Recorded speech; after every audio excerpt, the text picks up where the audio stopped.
Assalamualaikum warahmatullahi wabarakatuh, sahabat pelita ilmu ya. Kembali ketemu dengan channel ini, semoga para sahabat masih dalam kondisi sehat walafiat. Ada video yang sangat menarik yang harus kita saksikan bareng-bareng ya. Kali ini ada Kiai Haji Madudin Usman Al-Bantani, juga ada Hanif Alatos, juga ada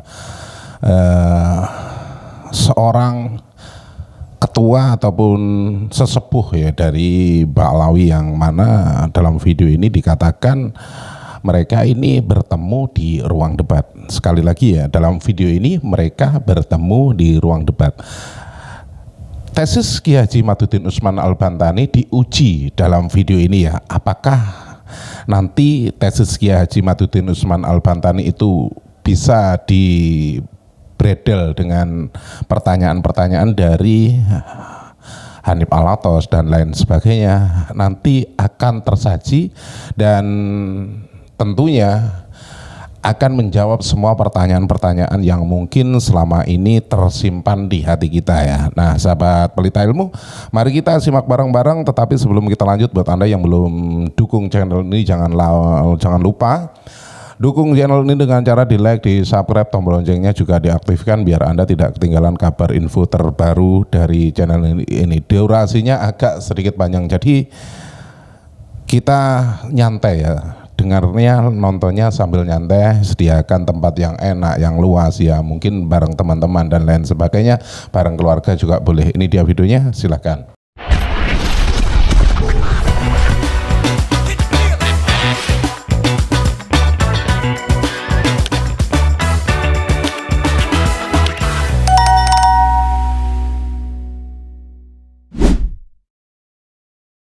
Ulama itu, ratusan ulama itu yang dulu sudah benar, mereka tuh nggak meleset, sudah betul. Tapi kenapa kok Imad bisa begitu yakin hanya dia yang benar, semua ulama salah? Sehingga dari sini kita bisa kesimpulkan sudah jelas-jelas dia yang menyimpang. Salah satu tadi itu diantaranya dia mengabaikan dan menabrak tatanan ilmu nasab. Saya tadi udah tegaskan masalah syarat zaman yang itu merupakan syarat mutlak kata Imad dan kawan-kawan, itu adalah syarat yang dibuat-buat. Kalau ada kitab sezaman ya boleh-boleh saja, bagus-bagus saja, tapi itu bukan syarat mutlak yang kemudian karena nggak ada kitab tersebut lalu dianggap nasab tidak tersambung. Tadi kita sudah uraikan panjang lebar, saya kira yang masalah itu sudah tuntas. Kemudian di antara kaidah nasab berikutnya yang diabaikan, saudara Imad ini selalu mengatakan nasab habaib Ba'alawi mardudun batil, tertolak, batal. Oh, bahkan mustahil mustahil tersambung. Nah, ini nih lagi-lagi hal ini timbul karena mengabaikan klasifikasi nasab menurut ulama nasab. Ini penyimpangan terkait ilmu nasab juga.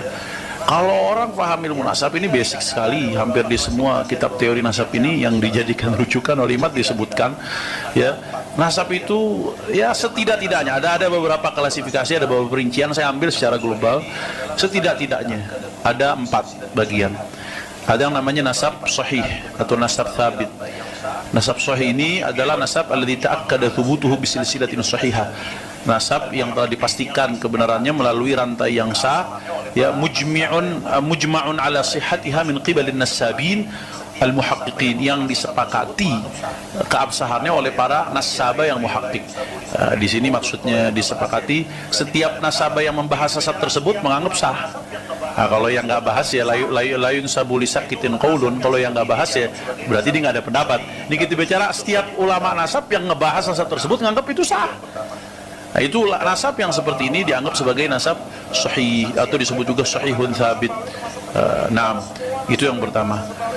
Dan para ulama dengan kesaksian mereka mengatakan nasab Ba'alawi termasuk kategori ini, karena semua nasabah yang bahas nasab Ba'alawi menganggap ini nasab sah. Nggak ada satupun nasabah yang bahas nasab Ba'alawi kemudian menganggap nasabnya tidak sah.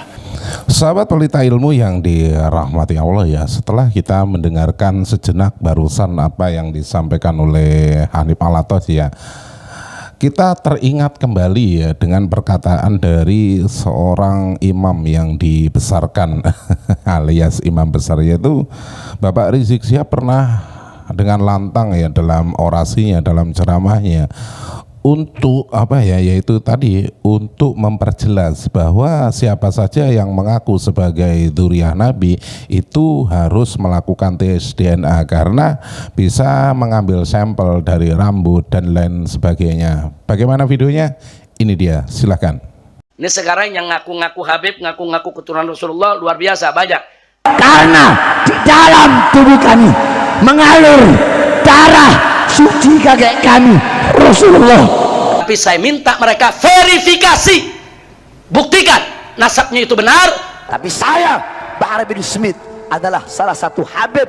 Kalau mereka yakin nasab mereka benar, ya argumentasi dong. Pakai ilmu nasab, pakai ilmu sejarah. Karena kami, para anak cucu Rasulullah yang berada di barisan. Bukan dengan caci maki, bukan dengan kebencian, tapi dengan data, dengan kitab, dengan argumentasi, dengan bukti. Ana yang duluan mau tes DNA.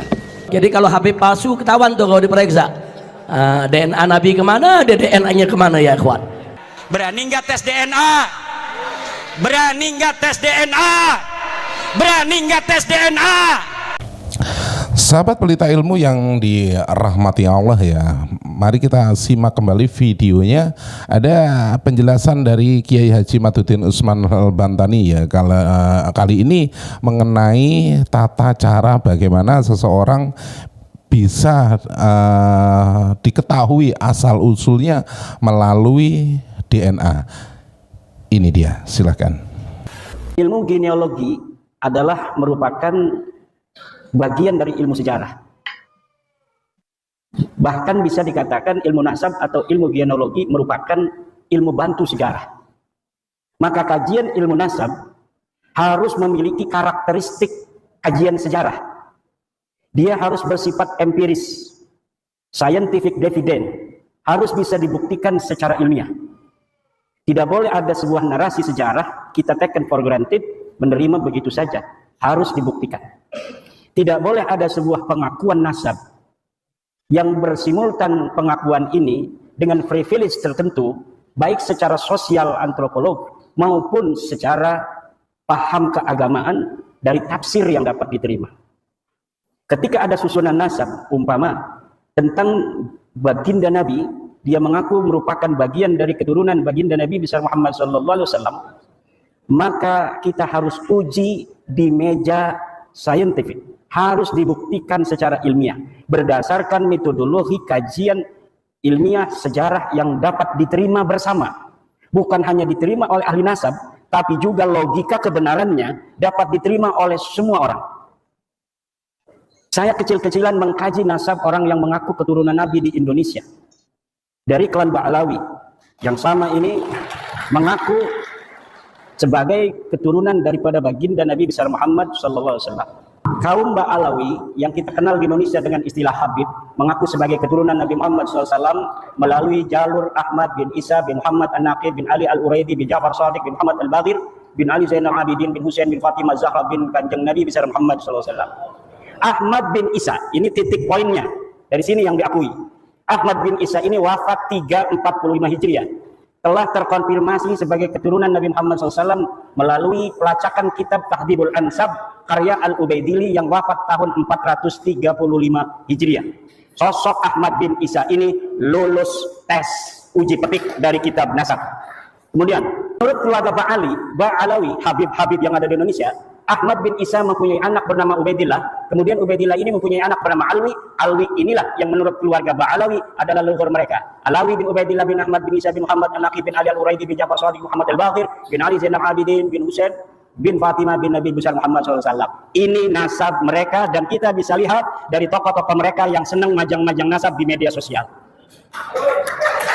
Semuanya akan bermuara kepada seseorang yang bernama Alwi yang disebut sebagai anak Ubaidillah. Ubaidillah ini adalah katanya anak Ahmad bin Isa. Ahmad bin Isa telah sahih sebagai keturunan Nabi, selesai atau lulus uji petik dari kitab-kitab yang ada pada zamannya yang primer atau yang sekunder.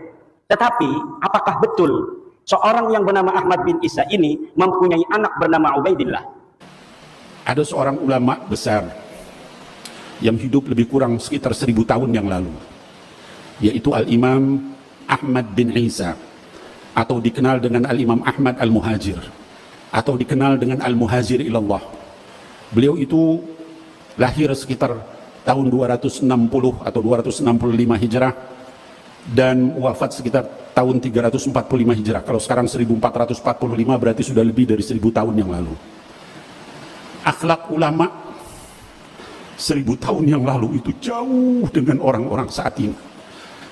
Ibadah mereka, waraknya mereka, zuhudnya mereka, khusyuknya mereka, takutnya mereka sama Allah Subhanahu wa ta'ala itu jauh-jauh dengan apa yang kita alami saat ini di zaman ini. Jauh sekali. Al-Imam Ahmad bin Isa itu adalah keturunan keempat dari Al-Imam Ja'far As-Sadiq rahimahullah ta'ala anhu. Ya, jadi Ahmad Al-Muhajir bin Isa Ar-Rumi bin Muhammad Al-Bagir bin Ja'far As-Sadiq. Dan Imam Ahmad Al-Muhajir atau Ahmad bin Isa ini adalah keturunan ke-8 dari Al-Imam Ali bin Abi Talib karramallahu wajhah wa sayyidatuna Fatimah Az-Zahra binti Rasulullah sallallahu alaihi wasallam. Kalau ditarik sampai kepada Nabi Muhammad sallallahu alaihi wasallam, beliau adalah keturunan ke-9, masih dekat dengan Rasulullah sallallahu alaihi wasallam. Beliau hidup 1000 tahun yang lalu. Beliau asalnya tinggal di Basrah dengan segala macam kenikmatan kekayaan. Lalu beliau meninggalkan itu semua untuk dakwah di jalan Allah melalui jalan ribuan kilometer dari Basrah di Irak sampai ke Makkah, ke Madinah dulu, tinggal setahun di Madinah dekat dengan buyut beliau yaitu Nabi Muhammad sallallahu alaihi wasallam.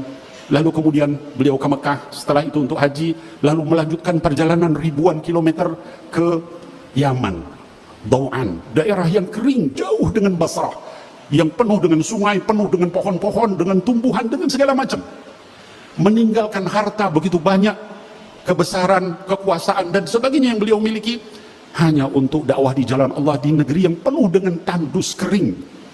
Namun nasab ini tertolak. Saya senang kalau menulis bikin kesimpulan dulu, biar orang itu tidak mengira-ngira.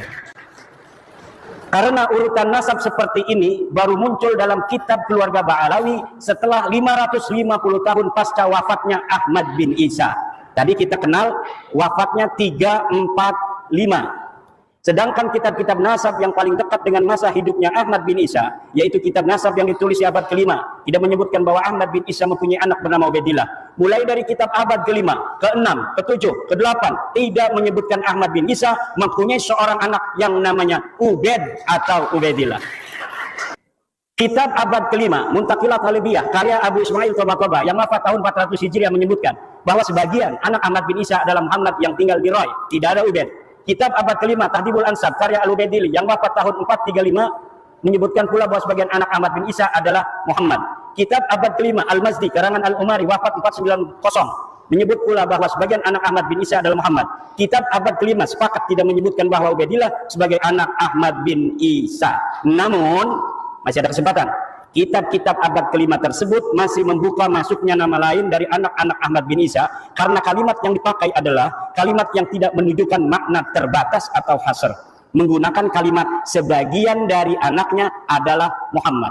Kitab abad yang dapat terlacak ada dan sudah dicetak abad ke-5, 3 ini sepakat bahwa tidak ada anak Ahmad bin Isa bernama Ubaidillah. Next. Kitab abad ke-6 As-Sajarah Al-Mubarakah yang ditulis tahun 597 Hijriah karya dari Imam Fahuraji yang wafat 606 Hijriah menyebutkan bahwa keturunan Ahmad bin Isa hanyalah dari 3 putranya, yaitu Muhammad, Ali, dan Husain. Ini sudah hasr. Imam Al-Fakhruraji ketika menyatakan anak Ahmad hanya 3 menggunakan jumlah ismiyah fa'aqibuhu min salasati banin. Menurut ulama nasab, apabila kitab nasab menggunakan terma jumlah ismiyah, ini menunjukkan makna hasr atau terbatas. Berbeda ketika ulama nasab menggunakan jumlah fi'liyah semisal fa'aqaba min salasati banin, ini masih memungkinkan ada nama lain selain 3. Tapi ketika terma kalimat menggunakan jumlah ismiyah seperti As-Sajarah Al-Mubarakah seperti itu, maka berarti yang bisa direkam secara meyakinkan oleh Imam Al-Fakhruraji berdasarkan ilmunya adalah bahwa anak Ahmad bin Isa hanya 3, yaitu Muhammad, Ali, dan Husain. Tidak ada Ubaid. Begitu pula lafaz salasati banin merupakan isim adad bilangan. Menurut ahli usul fikih, lafaz adad merupakan salah satu lafaz khusus. Jika dikatakan fa kafaratuhu it'amu asyarati masakin, maka maksudnya adalah 10 orang miskin, tidak kurang, tidak lebih. Maka ketika di abad ke-9, 550 tahun setelah wafatnya Ahmad bin Isa, dikatakan bahwa Ahmad mempunyai anak bernama Ubaidillah, maka nama itu tertolak. Lalu dari mana Imam Fakhrul Razi mengetahui 3 ini? Tanpa adanya referensi yang disebutkan dalam kitab As-Sajarah Mubarakah, inilah yang dikritisi oleh Rumel Abbas misalnya dan yang lain sebagainya.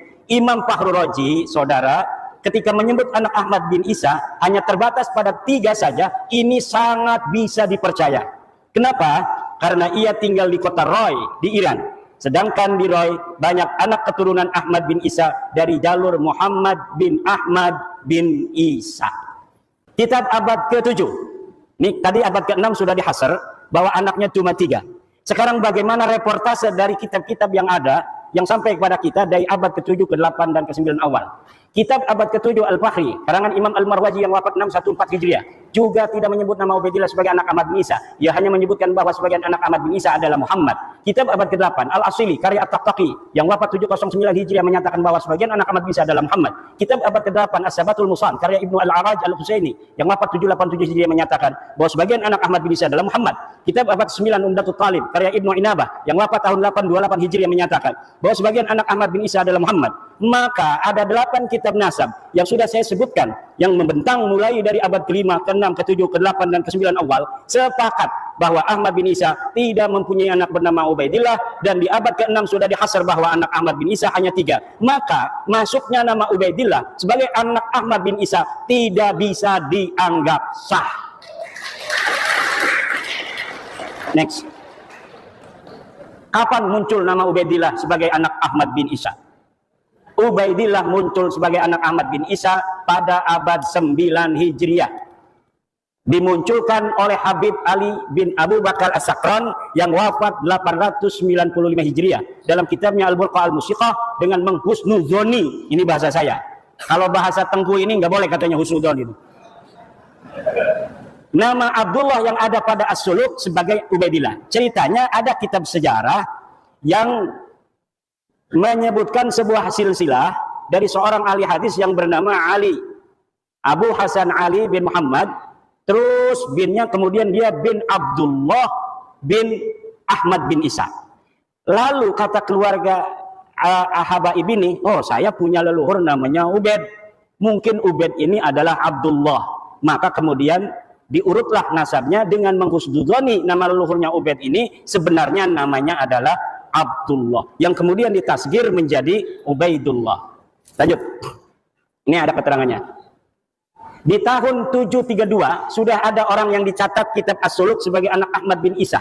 Selain dari 3 anaknya yang disebut dalam As-Sajarah Mubarakah. Namanya Ali dari keluarga Bajadid Abu Alwi. Katanya ia keturunan Ahmad bin Isa dari anaknya yang bernama Abdullah. Nama lengkapnya Abu Hasan Ali bin Muhammad bin Ahmad bin Jadid bin Ali bin Muhammad bin Jadid bin Abdullah bin Ahmad bin Isa. Nama Abdullah inilah yang dihusnuzoni oleh Ali As-Sakran sebagai Ubaid, di mana leluhurnya dulu bernama Ubaid. Lalu ia memahami bahwa Ubaid ini sebenarnya Ubaidillah dan Ubaidillah ini sebenarnya adalah Abdullah yang ditulis di kitab As-Suluk. Sejak itulah keluarga As-Sakran menulis silsilah leluhurnya sebagai Ba'alwi. Lalu apakah ini aman? Kita lihat. Sayangnya silsilah Ba'alwi Bajadid juga sebenarnya bermasalah karena ternyata kitab As-Suluk ada 3 manuskrip riwayat yang berbeda. Jadi manuskrip As-Suluk yang dikarang 732 sampai kepada Ali As-Sakran 895 yang nyampe ke beliau hanya salah satu manuskrip yang dicetak daripada 3 manuskrip sebenarnya yang ada. Yang mana yang benar? Wallahu a'lam bishawab. Yang jelas ad-dalilu idza tarakahul ihtimalu saqata bihil istidlal. Sebuah dalil apabila telah masuk di dalamnya ada kemungkinan ihtimal yang tidak qat'i, maka dia tidak boleh dijadikan lagi sebagai dalil. Manuskrip pertama silsilah Jadid terdapat dalam manuskrip di Paris berangkat tahun 810 Hijriah. Manuskrip itu menyebutkan bahwa Abu Hasan Ali bin Muhammad bin Ahmad bin Hadid bin Ahmad bin Isa. Tidak ada nama Abdullah. Sedangkan tadi Ali As-Sakran menyambungkan nasabnya kepada Ahmad bin Isa melalui Abdullah karena dia punya leluhur yang namanya Ubaid, kemudian dihusnuzoni sebagai Abdullah. Sekarang Abdullahnya di sini di dalam manuskrip Paris ini tidak ada. Lalu bagaimana? Ya putus, rungkad. Nah ini ada manuskrip dari Parisnya. Kalau kita bicara sejarah, harus scientific evidence yang dapat dibuktikan dalam meja ilmiah.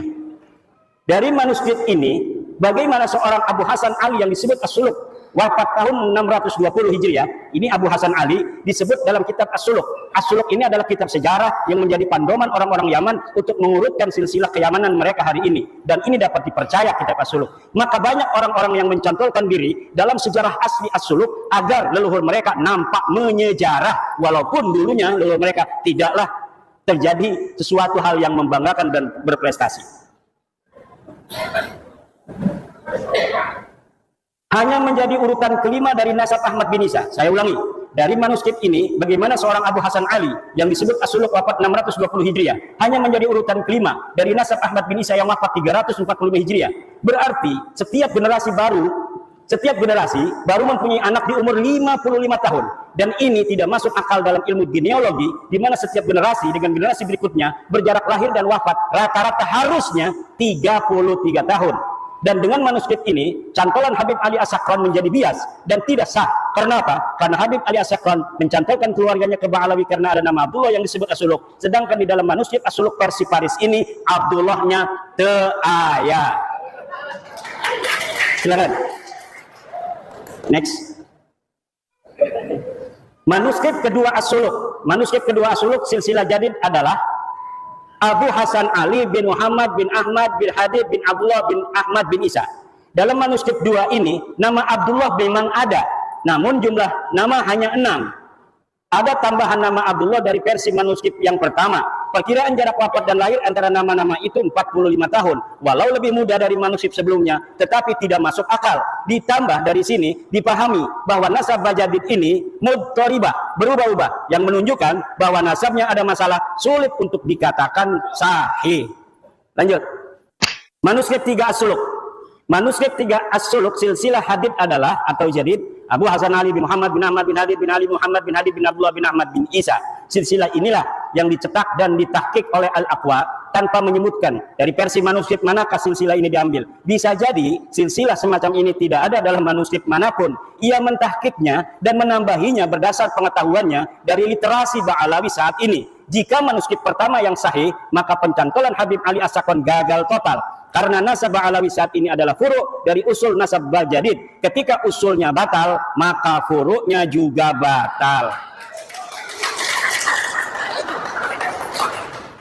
Ini penting dan belum diungkapkan siapapun. Keluarga As-Sakran bukan Ba'alawi.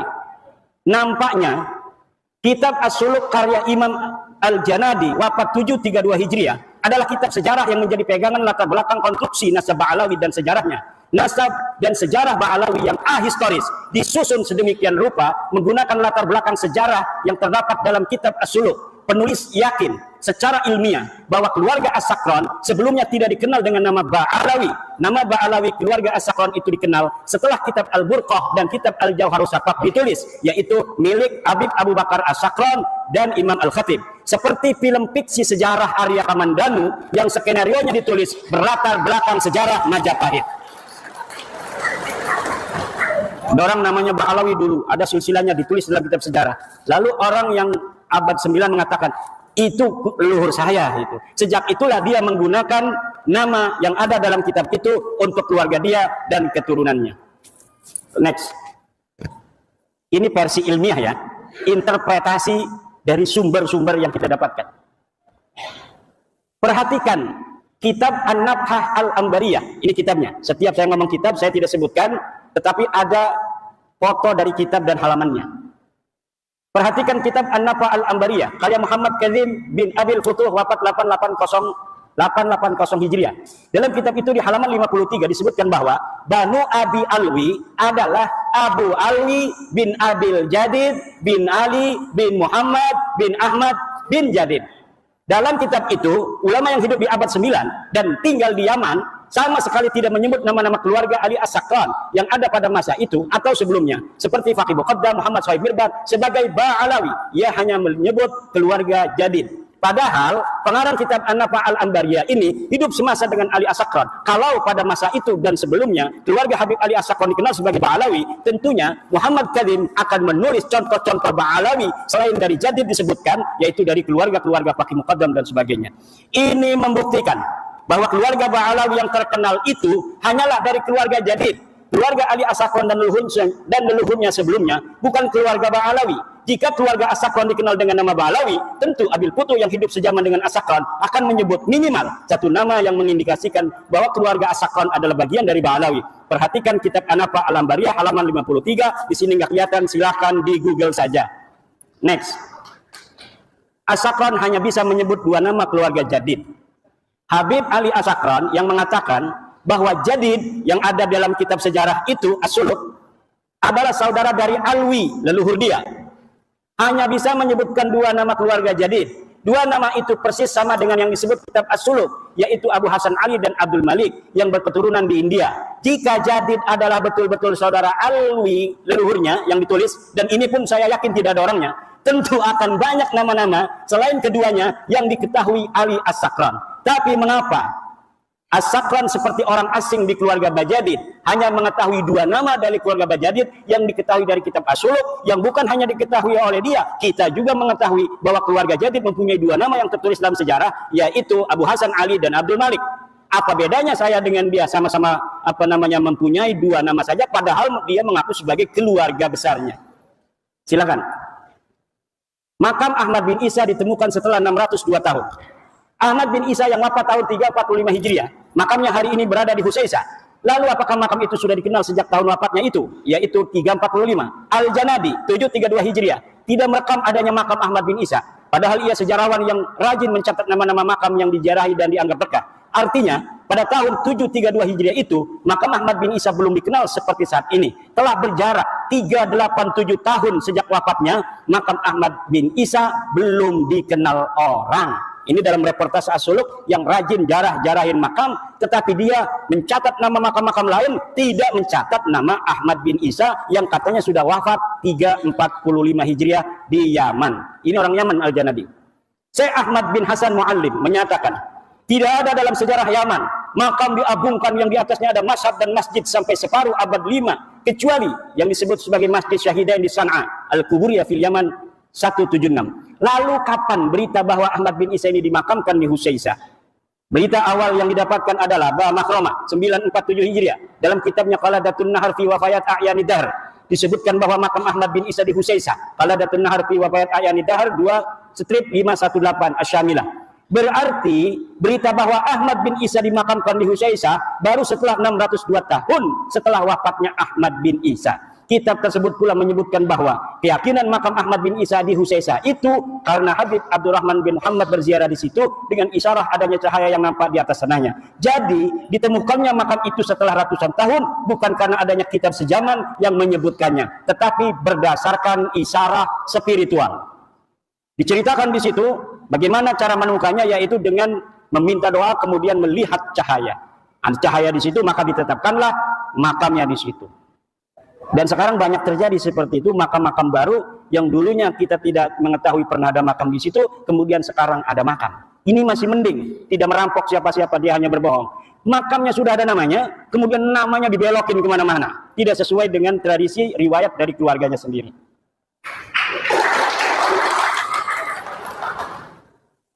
Kitab-kitab sejarah yang ditulis setelah masa Ahmad bin Isa sampai abad 9, ini kitab sejarah, tadi kitab nasab. Sekarang kitab-kitab sejarah yang ditulis setelah masa Ahmad bin Isa sampai abad 9 tidak menyebutkan keberadaan keluarga Ubaidillah dan keturunannya di Hadramaut sebagai seorang sayyid, atau tidak sebagai sayyid pun tidak ada sama sekali. Kitab-kitab apa saja? Tarikh Musallam Al-Lahaji, wafat 545 Hijriah, belum dicetak, tapi manuskripnya saya punya. Tidak ada nama Ubaidillah dicatat di dalam kitab itu, dan tidak ada keterangan bahwa Ahmad bin Isa pernah hijrah ke Yaman dari Irak. Tabaqat Ibnu Samurah wafat 586 Hijriah.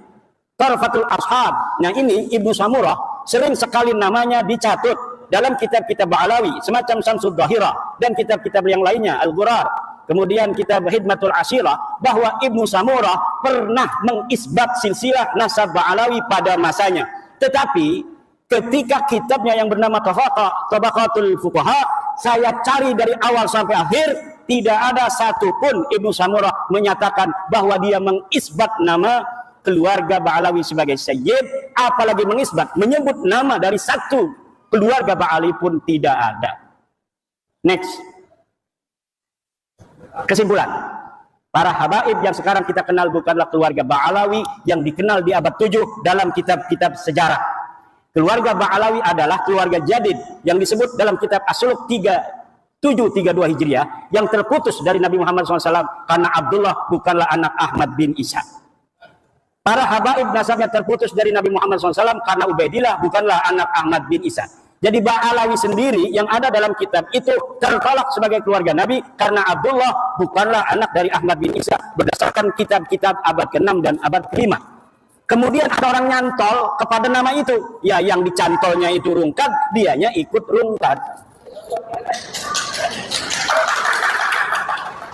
Pengakuan keluarga habaib sebagai keturunan Nabi baru mulai abad 9 oleh Habib Ali As-Sakran dalam Al-Burqah dan atau Abdurrahman Al-Khatib 855 Hijriah dalam Al-Jauhar Asy-Syafaf. Ini jarang saya ambil namanya Al-Khatib, walaupun hidup bareng. Dia adalah Al-Khatib ini murid dari kakeknya Ali Habib Ali As-Sakran, juga murid daripada ayahnya.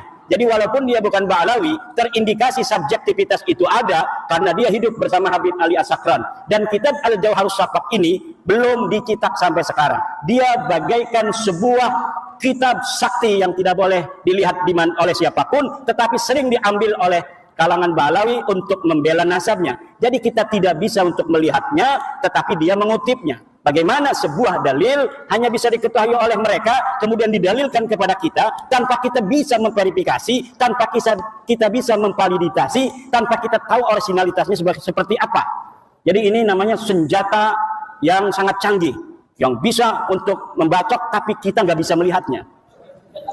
Kitab-kitab yang lebih muda dari As-Sajarah Al-Mubarakah 606 yang menyebutkan bahwa Ba'alawi habaib tersambung nasabnya kepada Rasulullah tertolak karena hanya mengutip dari Al-Burqah dan Al-Jauhar kitab abad 9 Hijriah. Sahabat santri yang dirahmati Allah ya, terima kasih sudah klik video ini. Semoga video ini bermanfaat ya. Setelah kita mendengarkan dan kita melihat, kita menonton ya video ini, apa yang disampaikan oleh Kiai Haji Maduddin Usman Al-Bantani, apa yang disampaikan oleh Hanif Alatos dan juga siapa tadi ya yang nggak tahu namanya ya, tetapi kita bisa mengambil kesimpulan ya bahwa sesuatu yang diada-ada itu jatuhnya nanti tidak baik ya. Benar apa yang disampaikan oleh Bapak Rizik Syihab, siapa saja yang mengaku sebagai dzurriyyah baginda Nabi besar Muhammad SAW itu harus melakukan tes DNA ya, selaras dengan penyampaian bahwa banyak orang-orang yang dalam hal ini tuh kalau tidak diluruskan dengan adanya tesis Kiai Haji Maduddin Usman Al-Bantani, semua akan mengaku sebagai dzurriyyah Rasul, semua akan mengaku sebagai dzurriyyah baginda Nabi besar Muhammad SAW, yaitu cucu-cucunya, keturunannya dan lain sebagainya. Karena apa? Di negara kita itu apabila sudah menyangkut dengan baginda Nabi itu semua pasti akan diberikan. Karena apa? Baginda Nabilah yang kelak akan memberikan syafaat kepada kita. Tetapi dalam hal ini ya, akhirnya banyak digunakan oleh orang-orang ataupun oknum-oknum ya, segelintir oknum, terlalu banyak oknum ya, kita ambil simpulnya saja orang-orang ya, memanfaatkan hal ini mengaku sebagai dzurriyyah Nabi, yaitu tadi untuk mendapatkan fasilitas lebih dari masyarakat kita, yaitu apabila banyak orang-orang kita itu akan takzim, akan takluk ya, tunduk patuh kepada orang-orang yang mengaku sebagai dzurriyyah Nabi. Walaupun dalam konteksnya setiap seperti kita ketahui bersama ya, ketika kita melihat atau memutar di media sosial itu banyak sekali oknum-oknum ya yang mengaku sebagai dzurriyyah Nabi ketika memberikan wejangan itu malah merembet kemana-mana, bukan wejangan-wejangan yang seharusnya, yaitu mempertebal keimanan kita kepada Allah dan lain sebagainya, memahami hadis dan lain sebagainya, malah memberikan wejangan-wejangan yang mana wejangan itu berbentuk cerita kehebatan keluarga si penceramah tadi yang katakanlah bisa menurunkan rantai emas dan di langit, bisa memadamkan api neraka dan lain sebagainya. Hal ini menguatkan bahwa golongan-golongan orang-orang seperti ini yang mengaku sebagai dzurriyyah Nabi ini ingin menguatkan eksistensinya ya, ingin mematenkan dirinya ya, bahwa kalau dzurriyyah Nabi itu pasti mempunyai kehebatan. Satu contoh, ada yang mengatakan bisa memadamkan api neraka. Satu contoh lagi bisa menggertak, menghardik, bahkan melarang malaikat mungkar nakir menanyai si fulan ketika sudah meninggal. Alasannya simpel, karena ketika masa hidupnya si fulan ini mengabdikan dirinya kepada golongan-golongan yang mengaku sebagai dzurriyyah Nabi ini. Nah, inilah yang menjadikan kita rancu ya, karena apa? Ini penjajahan akidah ya, akidah dijajah untuk meyakini bahwa dari golongan-golongan mereka ini yaitu tadi hebat-hebat. Berbeda dengan ketika baginda Nabi besar Muhammad SAW itu menyebarkan agama yang kita anut sekarang, penuh memantapkan bahwa hal-hal seperti itu tidak pernah dilakukan ketika baginda Nabi besar Muhammad SAW berdakwah. Bahkan ketika, satu contoh, kita ambil contoh simpelnya saja ya, ketika baginda Nabi besar Muhammad SAW itu Mi'raj, mendapatkan undangan langsung menghadap ilahi, itu tidak semerta-merta beliau ini bercerita, tetapi dari kalangan keluarganya yang diberitahukan ya, bukan bercerita si A si B ya, tidak.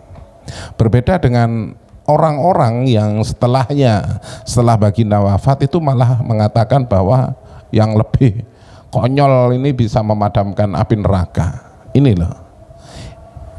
Apabila hal-hal seperti ini ya, seperti ini diteruskan, dilanjutkan, akan terpatri, akan terdoktrin bahwa dari kelompoknya si A ini ampuh ya, bisa memadamkan api neraka. Inilah yang mungkin tesisnya Kiai Haji Maduddin Utsman Al-Bantani itu muncul, kerisauan Kiai Haji Maduddin Utsman Al-Bantani tentang oknum-oknum yang ingin ya mengotori nasab suci baginda Nabi besar Muhammad SAW dengan kurofat, dengan pengakuan yang tidak jelas, sehinggalah muncul tesis Kiai Haji Maduddin Utsman Al-Bantani. Karena menurut Admin sendiri ya, tesis Kiai Haji Maduddin Utsman Al-Bantani ini mendobrak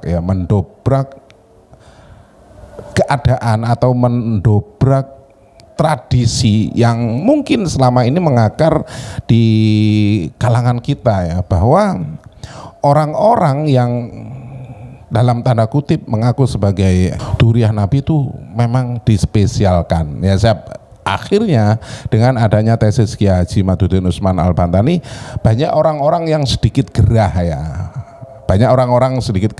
Bahkan tesis Kiai Haji Maduddin Utsman Al-Bantani ini sekarang itu diperhitungkan oleh kiai-kiai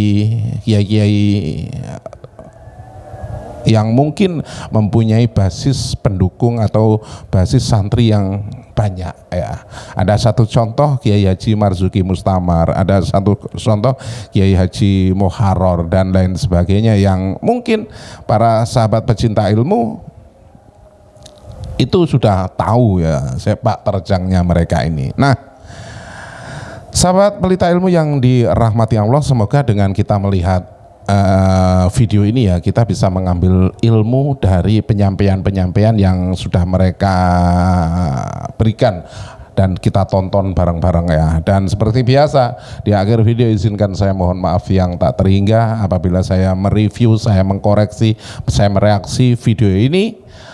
Ada tutur kata saya yang kurang sopan, ada tutur kata saya yang terkeliru, izinkan sekali lagi saya mohon maaf yang tak terhingga. Akhirul kata wabillahi taufiq wal hidayah. Wassalamualaikum warahmatullahi wabarakatuh.